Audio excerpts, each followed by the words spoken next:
pourquoi aujourd'hui le cuivre est-il encore déployé dans les nouveaux projets immobiliers?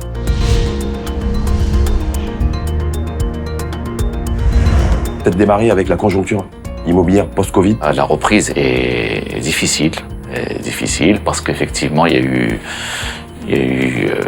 une baisse du pouvoir d'achat. On a parlé de 425 000 suppressions de postes. Chiffre du ministère de l'Habitat, de l'Urbanisme et de la Politique de la Ville, on parlait de 40% de mise en chantier de moins cette année-là par rapport aux années précédentes. Mais quand on est sur le terrain, malheureusement, nous n'avons pas l'accompagnement qu'il faut pour faire aboutir nos projets dans les meilleurs délais. Nous n'intervenons pas directement dans le secteur, mais c'est un secteur qu'on suit parce qu'on accompagne nos partenaires, promoteurs, bureaux d'études, architectes, tout l'écosystème, pour qu'ils mènent à bien la réalisation de leurs projets dans le scope qui nous intéresse comme opérateur, à savoir le scope de la connectivité et de la fibre optique. Aujourd'hui, la fibre optique n'est plus restreinte à un type de logement. Ça a été le cas il y a un moment, il y a quelques années, mais depuis 3-4 ans, nous déployons ou nous accompagnons le déploiement de la fibre optique absolument dans l'ensemble des logements, y compris les logements sociaux. La connectivité est très très importante. C'est quelque chose qui est, je veux dire, primordial. Il faut être bien connecté dans les espaces que nous offrons à nos clients. Le cuivre a ses limites, on peut pas prétendre dire qu'on est bien connecté en utilisant le cuivre. La pandémie a été réellement un accélérateur de changement et de transformation pas que sur le secteur télécom, mais sur un grand nombre de secteurs, d'une manière très délicate, parce qu'on a observé, et très rapidement, une explosion des usages. Aujourd'hui, si vos logements sont équipés de la fibre, c'est une valeur ajoutée pour vous et pour les futurs acquéreurs, parce qu'ils auront un logement qui est future-proof, en quelque sorte, qui permet d'accompagner les usages dans le temps. La révolution technologique est en marche.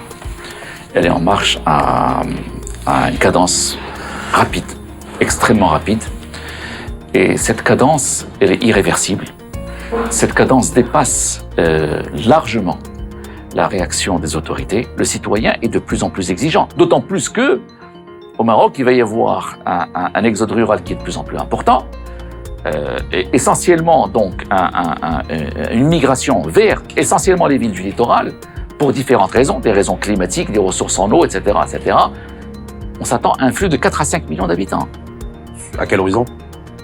De 2025-2030. Comment est-ce qu'on va s'y prendre? Est-ce qu'on a anticipé ça?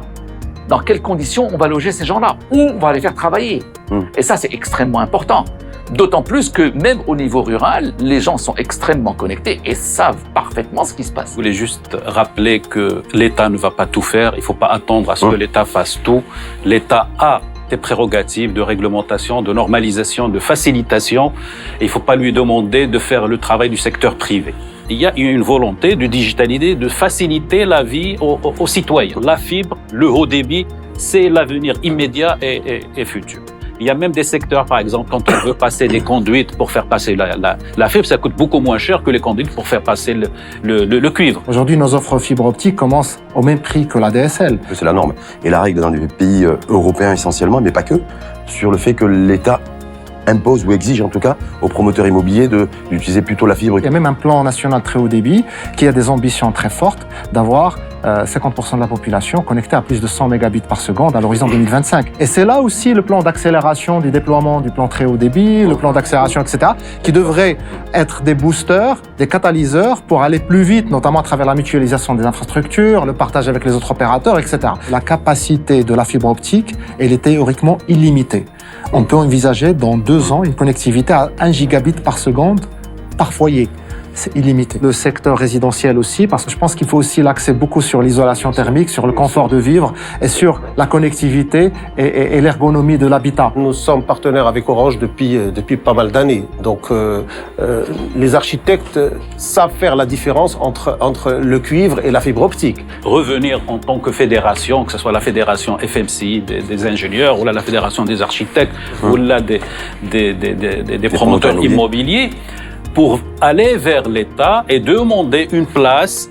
Lorsqu'il y a planification, on doit être associé. Et dès le démarrage, nous sommes alliés à nos partenaires, promoteurs, architectes, bureaux d'études, fournisseurs pour monter des cycles de formation? Je pense que c'est irréversible.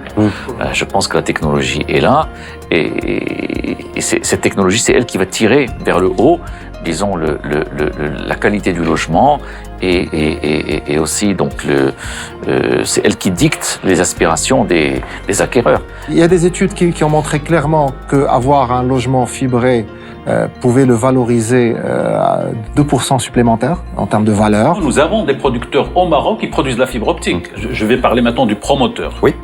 Pour le promoteur, au jour d'aujourd'hui, le prix de la fibre et du cuivre, ils sont plutôt proches et même parfois en faveur de la fibre. C'est le bouche à oreille et il suffit que le voisin ait la fibre et que ça marche bien pour que les enfants, même pas les adultes, pour que les enfants fassent passer le message le jour même, pas le lendemain. Merci à tous les internautes de nous avoir suivis. Merci pour vos questions pertinentes. Rendez-vous l'année prochaine pour suivre justement l'état d'avancement de ces avancées autour de la fibre optique.